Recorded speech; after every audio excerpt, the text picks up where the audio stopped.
ഞാൻ യൂസ് ചെയ്തിട്ട് എനിക്ക് ഇഷ്ടപ്പെട്ട 3 അണ്ടർ ആം റോൾ ഓൺസ് പരിചയപ്പെടുത്തി തരാം. ഇതാണ് ഇപ്പോൾ ഉള്ള എന്റെ അണ്ടർ ആംസിന്റെ അവസ്ഥ. ഇതിൽ 3 എണ്ണത്തിലും ഒരു റോളർ വരുന്ന ആപ്ലിക്കേറ്റർ ആണുള്ളത്. മൂന്നാമത്തെ എന്റെ ബോട്ടിൽ എന്റെ കയ്യിലില്ല. ഈ 2 എണ്ണത്തിൽ ഏതാണ് ഞാൻ സജസ്റ്റ് ചെയ്യുന്നതെന്ന് ചോദിച്ചാൽ I will definitely suggest this. കാരണം ഇടയ്ക്ക് എന്റെ അണ്ടർ ആംസിൽ പിഗ്മെന്റേഷൻ വന്നിട്ടുണ്ടായിരുന്നു. എന്ത് കാരണം കൊണ്ടാണെന്ന് അറിയത്തില്ല. അപ്പം ഞാൻ ഈ ഒരു സാധനം കൺസിസ്റ്റന്റ് ആയിട്ട് യൂസ് ചെയ്തപ്പോഴത്തേനും എനിക്ക് അതിൽ വ്യത്യാസം കാണാനായിട്ട് പറ്റുന്നുണ്ടായിരുന്നു. 72 hours ഡിയോഡ്രന്റ് എന്ന് എഴുതിയിട്ടുണ്ട്. പക്ഷെ അതിനെക്കുറിച്ച് എനിക്ക് വലിയ ധാരണയില്ല. എന്നാലും ഒരു 6-7 മണിക്കൂർ നല്ല രീതിക്ക് ഓർഡർ കൺട്രോൾ ചെയ്യും. ഈ ഒരു സാധനത്തിനെ കുറിച്ച് പറയുകയാണെങ്കിൽ ഇതിൽ അണ്ടർ ആം ലൈറ്റ്നിങ് എന്ന് എഴുതിയിട്ടുണ്ട്. പക്ഷെ എനിക്ക് അങ്ങനെ വലിയ വ്യത്യാസമൊന്നും തോന്നിയിട്ടില്ല.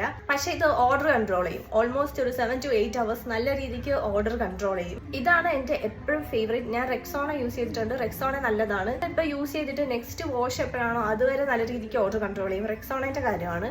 പക്ഷെ ഇത് അടിപൊളി സാധനമാണ്. അഫോർഡബിൾ ആണ്. അതുപോലെ ഭയങ്കര എഫക്റ്റീവ് ആയിട്ടുള്ള സാധനമാണ്.